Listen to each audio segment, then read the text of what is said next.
कभी सोचा है क्यों कुछ लोग मुश्किल हालात में मुस्कुराते हैं और कुछ जरा सी बात पर टूट जाते हैं? यही फर्क समझाता है बिहेवियर साइंस। आज हम उन सवालों को सीखेंगे जो नर्सिंग में ही नहीं, जिंदगी में भी काम आते हैं। नमस्ते फ्यूचर नर्सेस, मैं विजय। आज हम शुरू कर रहे हैं बिहेवियर साइंस, जहां हम समझेंगे मन, व्यवहार और समाज के वो सिद्धांत जो एक नर्स को सिर्फ प्रोफेशनल नहीं बल्कि एम्पैथेटिक हीलर बनाते हैं। अगर आप सच में चाहते हैं कि हर पेशेंट आपके वर्ड्स से हील हो जाए, तो इस वीडियो को आखिरी तक जरूर देखिए, क्योंकि आज का हर सवाल आपके अंदर एक नई सोच जगाएगा। क्वेश्चन नंबर 1, बिहेवियर साइंस किसका अध्ययन है?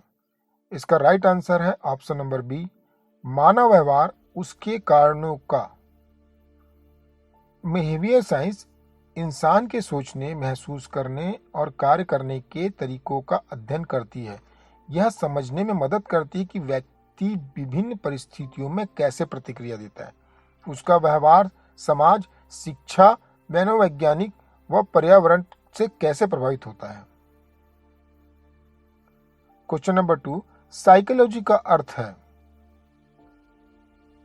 इसका राइट आंसर है ऑप्शन नंबर ए, मन और व्यवहार का विज्ञान। साइकोलॉजी वह विज्ञान है जो मानव मन और व्यवहार को समझने का प्रयास करता है। यह जानने की कोशिश करता है कि व्यक्ति क्यों सोचता है, महसूस करता है और व्यवहार करता है। यह मानसिक स्वास्थ्य, शिक्षा, सामाजिक संबंधों में बहुत महत्वपूर्ण है। क्वेश्चन नंबर 3, सोशियोलॉजी किससे संबंधित है? इसका राइट आंसर है ऑप्शन नंबर ए, व्यक्ति और समाज से। सोशियोलॉजी व्यक्ति और समाज के बीच के संबंधों का अध्ययन करती है। यह बताते हैं कि कैसे समाज के नियम, संस्कृति, परंपरा और मूल्य व्यक्ति के व्यवहार को प्रभावित करते हैं। यह कम्युनिटी हेल्थ और सोशल हार्मनी के लिए जरूरी विषय है। क्वेश्चन नंबर 4, मोटिवेशन का अर्थ क्या है? इसका राइट आंसर है ऑप्शन नंबर बी, कार्य करने की प्रेरणा देना। मोटिवेशन वह शक्ति है जो व्यक्ति को किसी लक्ष्य की ओर काम करने के लिए प्रेरित करती है। यह आंतरिक या बाहरी दोनों हो सकती है। बिना मोटिवेशन के व्यक्ति में कार्य करने की ऊर्जा नहीं रहती। क्वेश्चन नंबर 5, पर्सनालिटी का अर्थ है। इसका राइट आंसर है ऑप्शन नंबर बी, व्यक्ति के मानसिक व शारीरिक गुणों का योग। पर्सनालिटी व्यक्ति के सोचने, महसूस करने और व्यवहार करने के अनोखे तरीकों का मिश्रण है। इसमें शारीरिक, मानसिक, सामाजिक, भावनात्मक विशेषताएं शामिल होती है जो दूसरों से अलग बनाती है। Question number 6, id, ego, super ego सिद्धांत किसने दिया? इसका राइट आंसर है option number B, Sigmund Freud ने। फ्रॉइड के अनुसार मन 3 भागों में बटा है, इंस्टिंक्ट्स, ईगो, सुपर ईगो। ये तीनों मनुष्य के विचार, निर्णय और व्यवहार को नियंत्रित करते हैं। ईगो इनके बीच संतुलन बनाए रखता है। क्वेश्चन नंबर 7, लर्निंग का अर्थ क्या है? इसका राइट आंसर है ऑप्शन नंबर ए, नॉलेज प्राप्त करना। लर्निंग एक निरंतर प्रक्रिया है जिसमें अनुभव, अभ्यास और अध्ययन से व्यक्ति के व्यवहार या ज्ञान में स्थायी परिवर्तन आता है। यह केवल शिक्षा ही नहीं, जीवन के हर अनुभव से होती है। क्वेश्चन नंबर 8, कम्युनिकेशन के कितने प्रकार होते हैं? इसका राइट आंसर है ऑप्शन नंबर ए, वर्बल और नॉन वर्बल। कम्युनिकेशन 2 प्रकार का होता है, वर्बल जो बोलकर या लिखकर होता है, और दूसरा नॉन वर्बल जो gesture, body language, facial expression के माध्यम से होता है। क्वेश्चन नंबर 9, इफेक्टिव कम्युनिकेशन के लिए आवश्यक है। इसका राइट आंसर है option number B, feedback. Feedback से पता चलता है कि रिसीवर ने संदेश को सही तरह से समझा या नहीं। यह कम्युनिकेशन प्रोसेस का महत्वपूर्ण हिस्सा है जो सेंडर को सुधार और स्पष्टीकरण का अवसर देता है। क्वेश्चन नंबर 10, बॉडी लैंग्वेज किसका उदाहरण है? इसका राइट आंसर है option number B, non verbal communication. Body language gesture, posture, facial expression और मूवमेंट के जरिए मैसेज कन्वे करती है। यह बिना शब्दों के व्यक्ति की भावनाओं को स्पष्ट रूप से दिखाने का प्रभावी तरीका है। ये सवाल एग्जाम के नहीं, आपके व्यवहार की पहचान है। हर नर्स को पेशेंट का शरीर ही नहीं, मन भी समझना होता है। क्वेश्चन नंबर 11, ग्रुप बिहेवियर किससे संबंधित है? इसका राइट आंसर है ऑप्शन नंबर बी, लोगों के समूह में व्यवहार से। ग्रुप बिहेवियर यह दर्शाता है कि व्यक्ति समूह में रहते हुए कैसे सोचता है, महसूस करता है, काम करता है। यह कोऑपरेशन, लीडरशिप और कॉन्फ्लिक्ट मैनेजमेंट जैसे सामाजिक पहलुओं से जुड़ा हुआ है। क्वेश्चन नंबर 12, एटीट्यूड क्या है? इसका राइट आंसर है ऑप्शन नंबर ए, विचार और भावनाओं का मिश्रण। एटीट्यूड किसी व्यक्ति का किसी व्यक्ति, वस्तु या परिस्थिति के प्रति स्थायी मानसिक रुझान होता है। यह उसके विचार, भावना और व्यवहार को प्रभावित करता है, जैसे स्वास्थ्य के प्रति सकारात्मक दृष्टिकोण। क्वेश्चन नंबर 13, एम्पैथी का अर्थ क्या है? इसका राइट आंसर है ऑप्शन नंबर ए, दूसरों की भावना समझना। एम्पैथी वह क्षमता है जिससे हम किसी व्यक्ति की स्थिति और भावनाओं को उसकी दृष्टि से महसूस कर सकते हैं। यह नर्सिंग और हेल्थ केयर में बहुत जरूरी गुण है क्योंकि यह पेशेंट सेंटर्ड केयर का बढ़ावा देता है। क्वेश्चन नंबर 14, सिंपैथी का अर्थ है? इसका राइट आंसर है ऑप्शन नंबर ए, किसी के प्रति दया भावना। सिंपैथी का मतलब है किसी के दुख या परेशानी को देखकर उसके प्रति दया या संवेदना महसूस करना। यह इमोशनल सपोर्ट का एक तरीका है, पर एम्पैथी से अलग है क्योंकि इससे हम स्थिति को खुद महसूस नहीं करते। क्वेश्चन नंबर 15, स्ट्रेस का अर्थ क्या है? जिसका राइट आंसर है ऑप्शन नंबर ए, मानसिक या शारीरिक दबाव। स्ट्रेस एक ऐसा दबाव है जो तब होता है जब व्यक्ति पर स्थिति की मांग उसकी क्षमता से अधिक हो।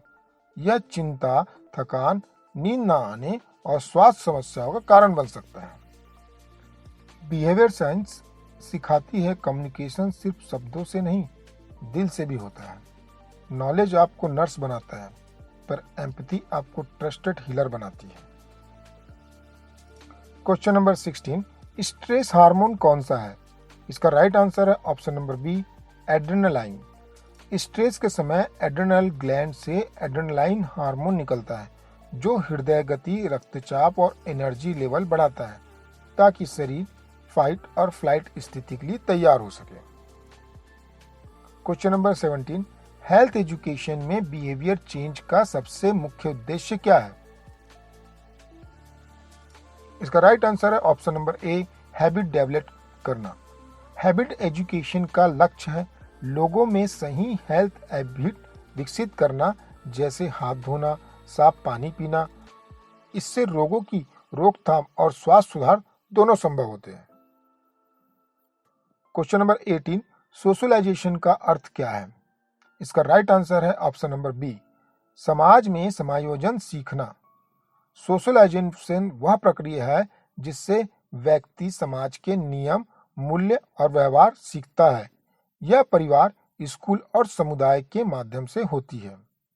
यह व्यक्ति को जिम्मेदार नागरिक बनाती है। क्वेश्चन नंबर 19, फैमिली एक।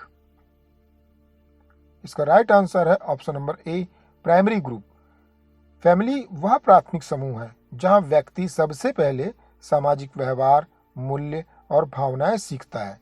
यह समाज की मूल इकाई और इमोशनल सपोर्ट का मुख्य स्रोत है। क्वेश्चन नंबर 20, स्कूल एक। इसका राइट आंसर है option number B, secondary group.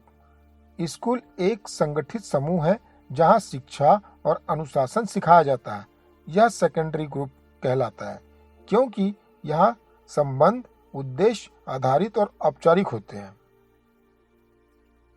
Question number 21, attitude change करने का सबसे प्रभावी तरीका क्या है? इसका राइट आंसर है ऑप्शन नंबर ए, एजुकेशन और एक्सपीरियंस। शिक्षा और अनुभव व्यक्ति के विचार और व्यवहार को बदल सकते हैं। सही जानकारी और व्यक्तिगत अनुभव एटीट्यूड को सकारात्मक दिशा में प्रभावित करते हैं। याद रखिए, जो दूसरों की भावनाएं समझता है वही सबसे अच्छा हेल्थ वर्कर बनता है। क्वेश्चन नंबर 22, पर्सनालिटी का विकास किस पर निर्भर करता है? इसका राइट आंसर है ऑप्शन नंबर ए, हेरिडिटी और एनवायरनमेंट दोनों पर।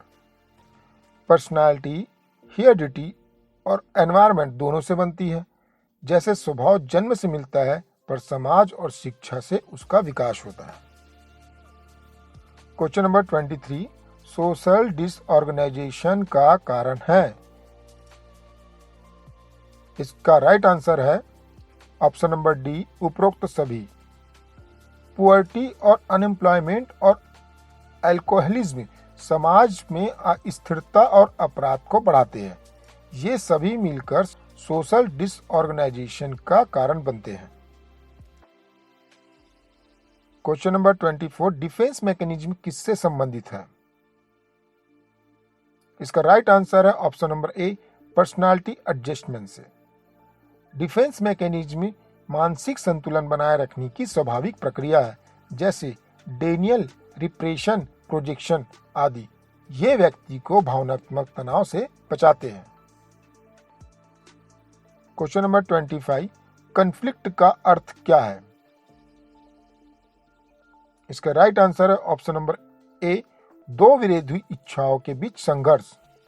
कॉन्फ्लिक्ट तब होता है जब व्यक्ति के अंदर दो अलग अलग इच्छाएं या लक्ष्य टकराते हैं। उदाहरण, करियर और परिवार में चयन करना। सही निर्णय से इसे सुलझाया जा सकता है। देखिए दोस्तों, बिहेवियर साइंस सिर्फ सब्जेक्ट नहीं है, एक मिरर है जो हमें खुद को और दूसरों को समझना सिखाती है।